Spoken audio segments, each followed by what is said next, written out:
Le squat, tabarnak. Premièrement, le bracing. Si j'arrive pour te crisser un coup de pied dans le ventre, tu vas-tu faire...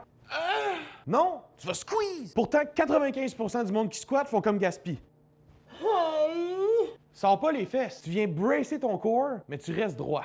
Secondo, la largeur de tes mains. Honnêtement, elle n'est pas importante. La seule chose que tu as à faire, c'est trouver le sweet spot entre ta mobilité puis ta solidité. Par exemple, moi, si je me mets trop proche, j'ai pas la mobilité d'épaule pour me rendre confortable. Si je me mets trop large, je suis trop lousse au niveau de mes lattes. Fait qu'il faut juste que tu trouves le sweet spot où t'es solide et confortable. Tertia, l'activation de tes lattes. C'est vraiment facile de remarquer si tes lattes sont mal activées. Soit tes coudes sont tout le temps par en arrière comme ça, ou ils vont beaucoup bouger pendant ton mouvement. Pour régler ça, tu viens tirer la barre dans ton dos, comme un lat pull down. Mes bras, ils bougent pas, puis sont parallèles à mon tronc, tout le long du mouvement. El numéro 4. Ta largeur de pied, hostie! Encore une fois, on s'en calisse. Le truc, ça va encore juste être trouver le sweet spot entre ta mobilité et ta tightness. Si je me mets trop proche, je manque de mobilité pour aller assez creux. Si je me mets trop large, ça me fait mal dans les adducteurs. Fait que fais juste trouver le sweet spot où t'es confortable, tu peux aller creux, puis t'es solide. Parlant d'aller creux, les deux meilleurs trucs que je connais, c'est soit de jacker les talons avec une plate ou des souliers de squat. Les deux vont faire que tes talons vont lever, donc tu vas pas manquer